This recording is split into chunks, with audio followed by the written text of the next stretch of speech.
Ndër të tjera në lajme do të ndiqni nga janari në maj numri vizitorëve të huaj arriti 3.4 milion, rritja vjetore është 3.9% edhe hyrjet për biznes u shtuan ndjeshëm. Kryeqyteti do të ketë një bypass të ri që lidh autostradën Durrës-Tiranë me atë Tiranë-Elbasan, kështu do të shmanget hyrja në zonat e banuara. Ndërmarrjet importuese në Shqipëri po shtohen me ritme të shpejta, ndërkohë sipas Instat subjektet e eksportit janë në rënje. Shqipëria duhet të rrisë buxhetin e mbrojtjes në 5% të prodhimit të përgjithshëm kombëtar, ekspertët e shohin si domosdoshmëri pavarësisht efekteve.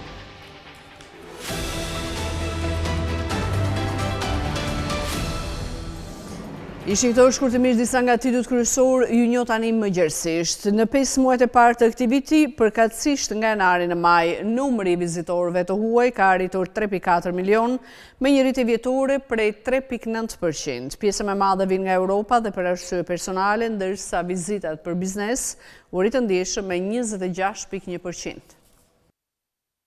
Gjatë muajit maj në territorin e Shqipërisë kanë hyrë gjithsej rreth 1.6 milion shtetas, përfshirë si qytetar shqiptar ashtu edhe të huaj. Këto të dhëna të publikuara nga Instituti i Statistikave tregojnë për një rritje prej 4.3% krahasuar me të njëjtën periudhë të vitit të kaluar. Nga ky total, rreth 689.000 ishin shtetas shqiptar, duke shënuar një rritje prej 8.9%, ndërsa rreth 987.000 ishin shtetas të huaj, me një rritje prej 1.4%. Nga ana tjetër, gjatë të njëjtit muaji regjistruar gjithsej rreth 1.6 milion dalje nga territori shqiptar, me një rritje prej 2.4% krahasuar me majin e vitit të kaluar. Brenda këtij numri rreth 710.000 ishin shtetas shqiptar dhe rreth 945.000 ishin të huaj. Kur shohim të dhënat për periudhën 5 mujore janar-maj 2025, vjetërese në Shqipëri kanë hyrë rreth 6.5 milion shtetas, kur 3.1 milion e tyre ishin shqiptar dhe rreth 3.4 milion shtetas të huaj. Kjo shifër paraqet një rritje prej 3.9% për shtetasit e huaj në raport me të njëjtën periudhë të vitit të kaluar. Ndërkohë daljen nga vendi i shtetasve të huaj gjatë kësaj periudhe ka arritur në 3.4 milion persona, duke reflektuar një rritje vjetore prej 2.7%. Sipas origjinës së shtetasve të huaj që kanë hyrë në vend, Europa vijon të jetë rajoni kryesor. Të dhënat tregojnë se 95% e hyrjeve të shtetasve të huaj në Shqipëri janë nga rajoni i Europës, ku rajoni jugor zë 72% të hyrjeve. Sa i takon qëllimit të udhëtimeve, në 98% të rasteve, hyrjet janë realizuar për arsye personale, si pushime apo vizita tek të afërt, një kategori që ka shënuar një rritje prej 0.9%. Hyrjet për arsye biznesi kanë pësuar një zgjerim domethënës, me një rritje vjetore prej 26.1%. Megjithatë, të dhënat nuk janë njëtrajtësisht pozitive, pasi hyrjet për trajtime shëndetësore kanë rënë ndjeshëm, me një ulje të konsiderueshme prej 26.9% krahasuar me të njëjtën periudhë të vitit të kaluar. Analizë e shifrave prej Scanintel vret se ka ndryshuar profili turistëve dhe vizitorëve që zgjedhin Shqipërinë. Rritjen më të madhe kanë shënuar hyrjet nga Izraeli.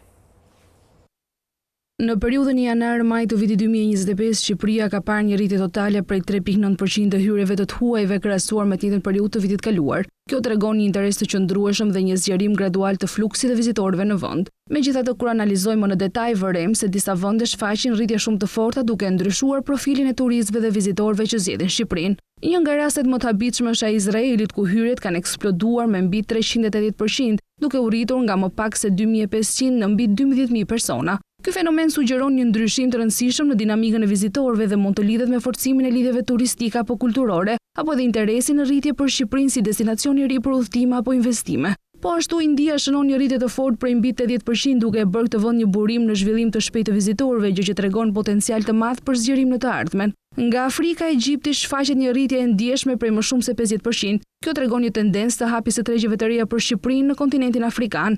Nga ana tjetër, në Azi, Kina vazhdon të jetë një burim i rëndësishëm vizitorësh me një rritje prej 34.6%. Europa paraqet një tablo më të përzier. Disa vende si Austria, Zvicra, Gjermania, Finlanda apo Danimarka shfaqin rritje të ndjeshme që variojnë nga 22% deri në 35%, duke treguar interes në rritje për Shqipërinë në mesin e qytetarëve të këtyre vendeve. Por në të njëjtën kohë, disa vende të tjera si Bielorusia, Estonia, Rumania dhe Polonia shfaqin rënje të hyrjeve.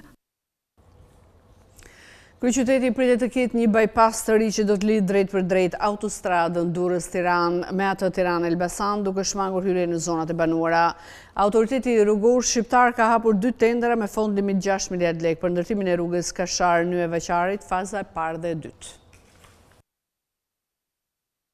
Me një fond limit prej 6 miliard lekë, autoriteti rrugor shqiptar ka hapur 2 tender për ndërtimin e bypassit të Tiranës. Kontratat përfshin ndërtimin e rrugës Kashar-Nyja Vaçar 1 dhe 2, pjesë e një prej projekteve më të rëndësishme rrugore në vend. Kjo pasi bajpasi Tiranës synon të lidh drejt për drejt autostradën Durrës-Tiranë me atë Tiranë-Elbasan, duke shmangur hyrjen në kryeqytet. Me gjatësi prej 21.6 kilometrash, kjo rrugë do përshkoj pjesën jugore, jug-perëndimore dhe perëndimore të Tiranës, duke filluar pranë qendrës tregtare City Park në Kashar dhe duke përfunduar në Mullet, në kryqëzim me autostradën Tiranë-Elbasan. Traseja do ketë 2 korsi në secilin drejtim, një gjerësi prej 10.5 metrash dhe do lejoj shpejtësi deri në 120 km/h. Rruga do kalojë në një teren fushor dhe kodrinor, duke përfshirë ndërhyrje të thella teknike, si ura të 2 fishta mbi lumin Erzen, ndërtim të një tuneli të ri në Rogozhin dhe vendosjen e 3 nyjeve kryqëzimi. Një nga to është me rrugën ekzistuese Tiranë-Durrës-Plepa, ku parashikohet një nyje hyrëse dalëse për zonat përreth.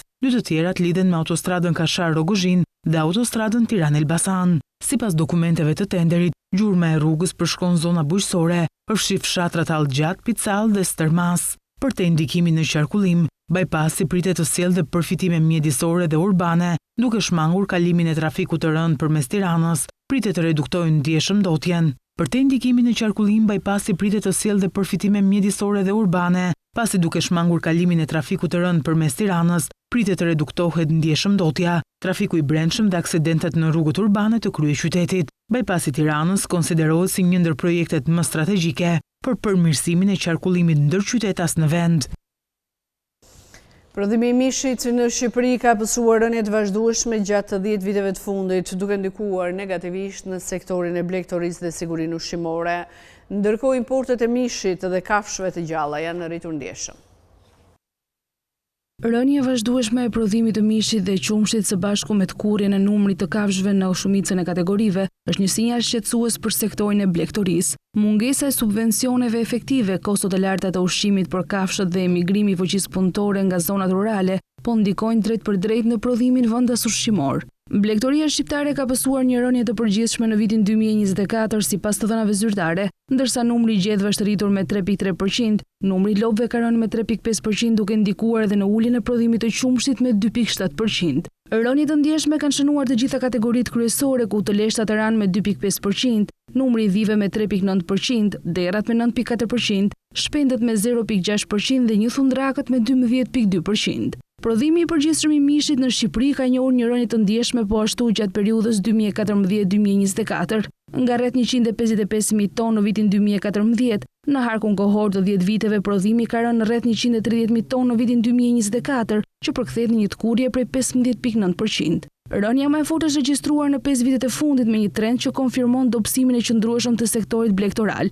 Vetëm në vitin 2024 rënja vjetore ishte 3.8% krahasuar me një vit më parë. Qarku i Fiert edhe pse ka shënuar një rënje të lehtë në vitin 2024 krahasuar me vitin 2023, mbetet qarku më i madh për nga prodhimi i mishit në vend. Me 26.000 tonë të prodhuar në vitin 2024, Fieri mbulon mbi 20% të prodhimit kombëtar dhe është ndër të vetmit që ka ruajtur një bilans pozitiv në një periudhë afatgjatë. Kjo tregon një strukturë më të qëndrueshme të fermave dhe ndoshta investime më të mëdha në infrastrukturën blegtorale. Të dhënat mbi importet e mishit dhe kafshëve të gjalla gjatë periudhës 2005-2024 konfirmojnë kështu varësinë në rritje të Shqipërisë nga tregjet e jashtme për plotësuar kërkesën për mish, ndikuar dhe nga turizmi vitet e fundit. Në vitin 2024 importet e mishit arritën në afro 48.6 mijë tonë, ndërsa kafshët e gjalla të importuara shënuan një rekord prej 31.000 tonë, duke shënuar rekord historik krahasuar me vitet e mëparshme. Kjo rritje vjen në një kohë kur prodhimi vendas i mishit është në rënje të vazhdueshme, siç u analizua edhe më parë.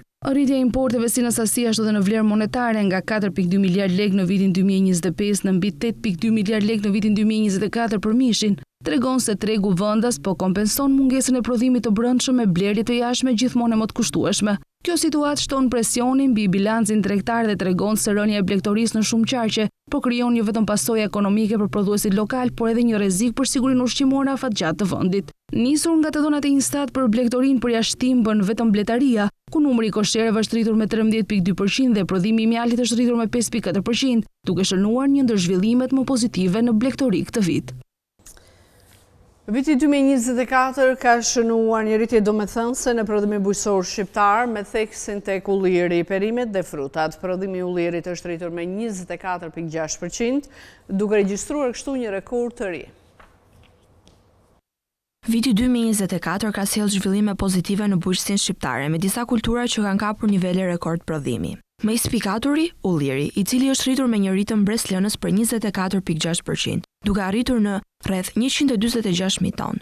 Ky është një sinjal i qartë se Shqipëria po kthehet seriozisht drejt potencialit të saj bujqësor. Perimet gjithashtu kanë shënuar rritje të qëndrueshme, duke arritur në 1.42 milion tonë, me një rritje vjetore prej 2.9%. Në këtë segment, qarku i Fierit, ndjekur nga Tirana dhe Berati, janë kampionët e vendit. Brenda këtij prodhimi, perimet e serave përbëjnë gati 1/4, konkretisht 22.7%, me Fieri që mban gjysmën e kësaj sasie. Prodhimi patates, një tjetër kultur bazë, është rritur me 1.3%, duke shkuar në rreth 277.000 tonë, me Korçën në krye të listës. Po ashtu fasulet dhe bimët medicinale janë në rritje, përkatësisht me 4.6 dhe 7.7%, një sinjal që tregjet e specializuara kanë hapësirë për zgjerim. Ndërkohë bimët industriale kanë pësuar një rënje prej 7.9%, duke reflektuar ndoshta nevojën për mbështetje ose orientim të ri për këtë sektor.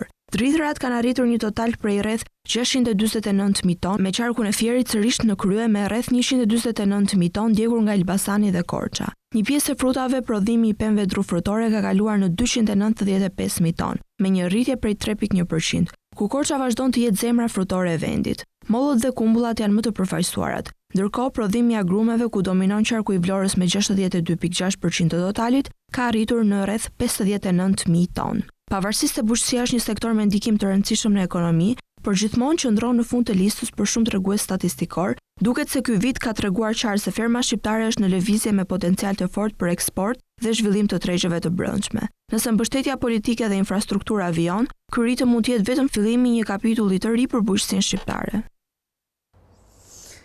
Shqipëria po prodhon më pak qumësht, ndërsa importi i qumshtit plur është në rritje. Të dhënat zyrtare tregojnë se ka një rënje të prodhimit vendas me 2.7%, por si paraqitet situata e importit të qumshtit plur. Ndjekim kronikën. Në sorfën shqiptare, qumshti freskët nga ferma me shijen e njohur të natyrës nga viti në vit po reduktohet. Statistikat e fundit tregojnë se prodhimi vendas i qumshtit po shteron, ndërsa tregu po mbushet gjithnjë e më shumë me qumësht pluhur të importuar. Në të dhënat e fundit të Institutit të Statistikave, prodhimi përgjithshëm i qumshtit në Shqipëri ka rënë me 2.7%, nga 900.569 tonë në vitin 2023, në vitin 2024, statistikat përllogarisin 876.688 tonë, një rënje që nuk kalon pa pasoja, por në mes të kësaj kurjeje, të njëjtat të dhëna raportojnë se lopot mbeten prodhuesit kryesor, duke përbërë thuajse 85% të qumshtit, ndërsa dhitë dhe delet japin përkatësisht 7.7% dhe 7.4%. E ndërsa fermat prodhojnë më pak, magazinat doganore presin gjithnjë e më shumë qumësht pluhur të importuar. Vetëm në vitin 2024, Shqipëria importoi mbi 757.000 kg qumësht, me një vlerë që arrin 195 milion lek, por çfarë thon shifrat me periudhën janar-maj të këtij viti? Në këtë periudhë janë importuar 250.393 kg qumësht pluhur, ose 70.1 milion lek, ndërsa në periudhën janar-maj të vitit të kaluar janë importuar 242.494 kg qumësht pluhur, ose 64.1 milion lek. Por duke bërë për llogaritjet në 5 mujorin e 2025-s, ka një rritje të qumshtit pluhur me 7.894 kg më shumë, ose 6.5 milion lek më shumë se njëjta periudhë e vitit të kaluar. Rritja është e dukshme edhe në analizën e këtij viti. Kjo disbalancë mes asaj që prodhojmë dhe asaj që sjellim nga jashtë hedh dritë mbi një sektor që po përballet me sfida të mëdha si uljen e numrit të krerëve, kostot në rritje, mungesën e subvencioneve të qëndrueshme si dhe braktisjen e bujqësisë nga të rinjt. Ndërmarrjet importuese në Shqipëri po shtohen me ritme të shpejta, ndërsa ato eksportuese po bien. Tregtia e brendshme po bëhet më tërheqëse se ajo ndërkombëtare për sipërmarrësit shqiptar. Shqiptarët po e shohin gjithnjë më tepër fitimprurse e hapjen e një biznesi që sjell madhra nga jashtë për të shitur në tregun vendas, sesa përpjekja për të nxjerrë produktet Made in Albania në tregjet e huaja. Sipas të dhënave të publikuara nga Instituti Statistikave gjatë vitit 2024, numri i ndërmarrjeve importuese arriti në 14.734, duke shënuar një rritje prej afro 8% krahasuar me vitin 2023. Në të kundërt, ndërmarrjet eksportuese ka shënuar një rënje të lehtë. Vitin e kaluar, numri i bizneseve që eksportojnë madhra shqiptare ishte 3784, duke ulur me 0.2% në krahasim me një vit më parë, një diferencë prej 8 ndërmarrjesh më pak. Megjithëse kjo mund të duket një rënje modeste, tendenca tregon një ngadalësim të interesit për të depërtuar në tregjet ndërkombëtare. Sipas të dhënave të Instat, ndërmarrjet eksportuese dominohen kryesisht nga sektori industrial, veçanërisht nga i fason dhe industria ushqimore. Ky i fundit ka njohur një ecuri pozitive falë rritjes së eksporteve të frutave dhe perimeve, ndërsa sektori fason ka hasur vështirësi për shkak të zhvlerësimit të euros që ka ndikuar negativisht në konkurrueshmërinë e tij. Në anën tjetër, rritja e ndjeshme e ndërmarrjeve importuese lidhet kryesisht me sektorin e tregtisë. Rreth 62% e këtyre bizneseve operojnë në këtë fushë. Bëhet fjalë për biznese që importojnë veshje, aksesor, automjete dhe produkte të tjera, të cilat më pas shiten përmes platformave të ndryshme online që poshtojnë gjithnjë më shumë në tregun shqiptar. Në periudhën janar-prill, OSHE ka arkëtuar 296.5 milion lek nga kamatvonesat e familjeve, bizneseve, institucioneve buxhetore dhe atyre jo buxhetore. Duket se konsumatorët janë ndërgjegjësuar për të paguar në kohë faturat pasi vlera e mbledhur nga kamatat këtë vit ka pësuar ulje.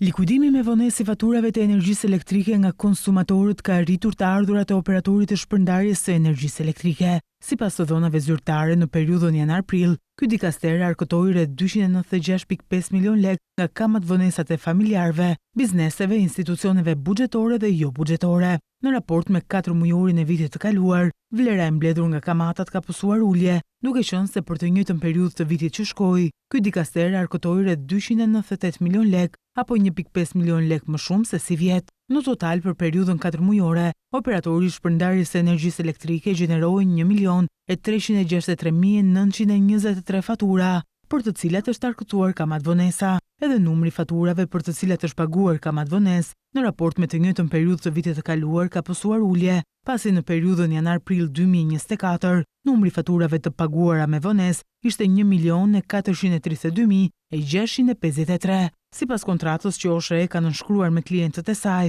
afati fundit për likuidimin e faturave është dita e fundit e muajit pasardhës, ndërkohë që mospagimi i detyrimit mujor brenda afatit të përcaktuar shoqërohet me një kamatvonesë që llogaritet në masën 0.1% e faturës totale për çdo ditë vonesë. Më pas, në rast se energjia konsumuar vijon të mos paguhet, kontrata parashikon përshkallëzim të penaliteteve që shkojnë deri në ndërprerje të energjisë elektrike.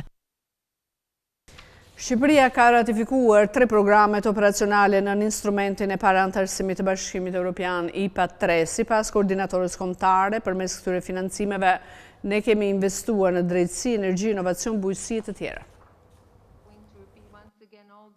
Shqipëria ka bërë progres të mirë në zbatimin e instrumentit të parantarësimit IPA 3. Kështu shprehën përfaqësues të Komisionit Evropian në Komitetin e Monitorimit Vjetor të IPA-s, u vlerësua efektiviteti i përgjithshëm dhe sfidat në zbatimin e ndihmës financiare të BE-s gjatë vitit 2024. Koordinatoria kombëtare e IPA-s, Eridana Çano, theksoi se IPA ka ndihmuar të harmonizohemi me akin e BE-s, të modernizojmë institucionet tona, të ndërtojmë infrastrukturë, të zhvillim kapitalin njerëzor dhe të aplikojmë inovacionin në të gjitha fushat e politikave publike.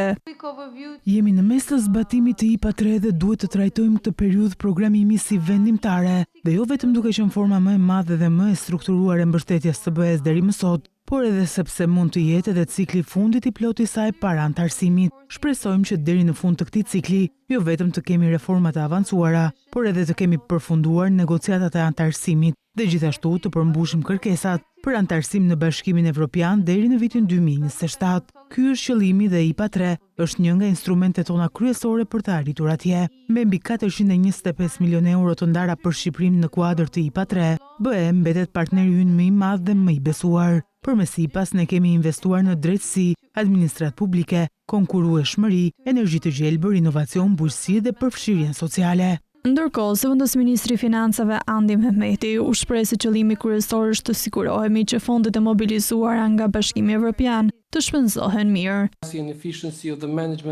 Siç ua kam theksuar më parë, të gjitha strukturave në përgjegjësinë time, menaxhimi financiar i fondeve aktuale IPA është në një farë mënyrë testi dhe dëshmia jonë se jemi të aftë dhe të gatshëm të trajtojmë fonde të mëdha të Bashkimit Evropian sapo të bëhemi antar. Shqipëria ka ratifikuar të 3 programet operacionale nën IPA 3, të cilat janë besuar Shqipërisë për të menaxhuar të ashtu quajtura indirekt me strukturat shqiptare. Këto programe përfaqësojnë një investim të përbashkët prej mbi 186.4 milion eurosh, përfshirë kontributet e BE-s dhe ato kombëtare.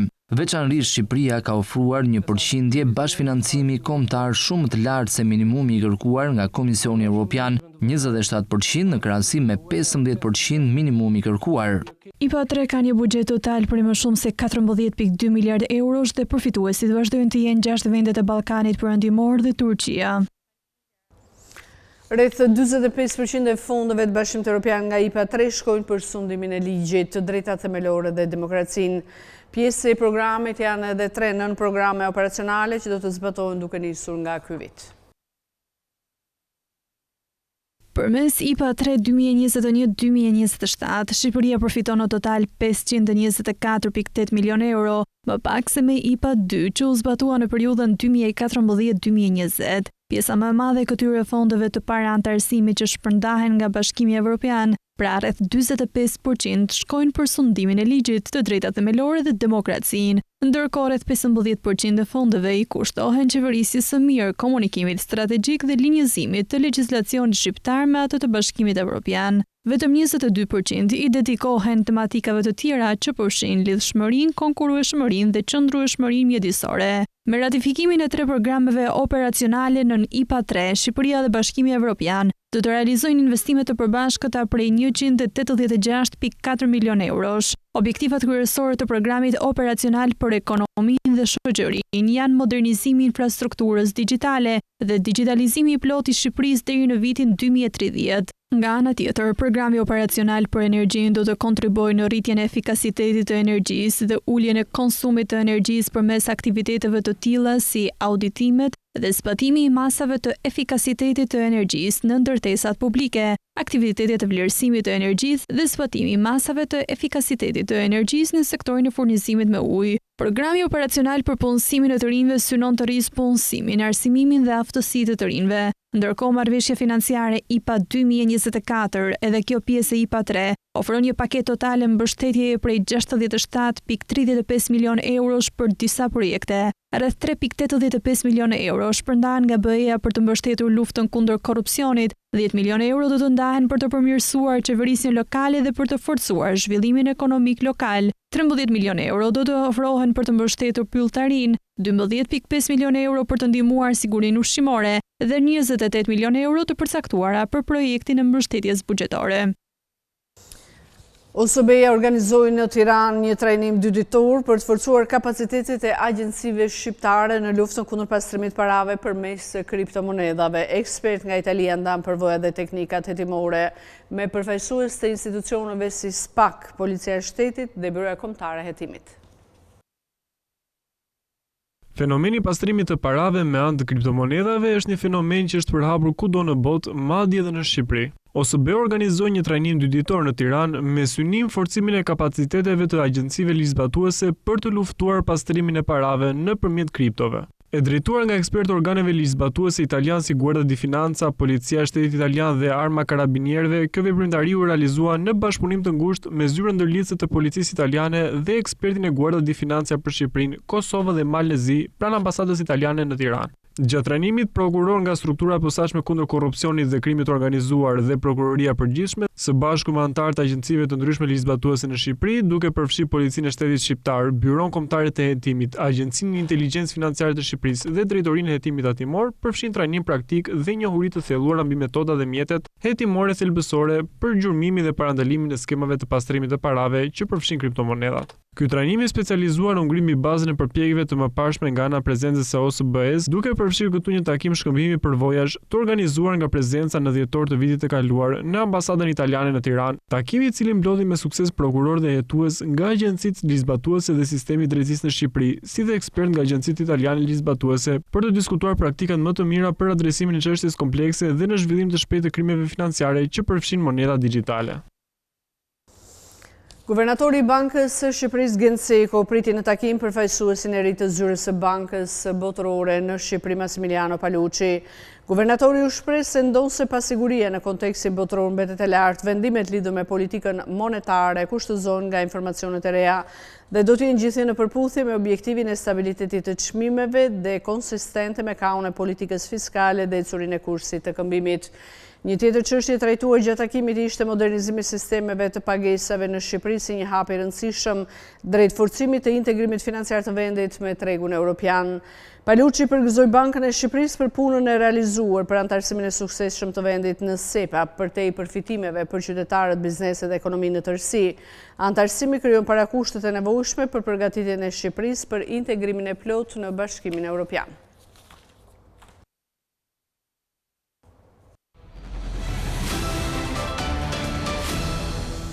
Kreu i NATO-s Mark Rutte u shpreh se objektivi për të rritur shpenzimet e mbrojtjes me 5% është një hap gjigant për aleancën. Sipas tij, ky objektiv është i nevojshëm për të përballuar kërcënimet e së ardhmes, veçanërisht nga Rusia. Objektivi i NATO-s për të zgjeruar shpenzimet e mbrojtjes do të shohë aleatët të financojnë një rritje 5 të aftësive të mbrojtjes ajrore, blerjen e miratankeve dhe automjeteve të blinduara dhe miliona municioneve, deklaroi kreu i aleancës Mark Rutte. Udhëheqësit nga 32 vende aleate pritet të nënshkruajnë një objektiv të ri të shpenzimeve të mbrojtjes prej 5% të prodhimit të brendshëm bruto, më shumë se dyfishi i nivelit prej 2% të rënë dakord në vitin 2014. Rutte përshkroi rritjen si një hap gjigant që është ambicioz, historik dhe themelor për të siguruar të ardhmen tonë, që do të çojë në një aleancë më të fortë, më të drejtë dhe më vdekjeprurse.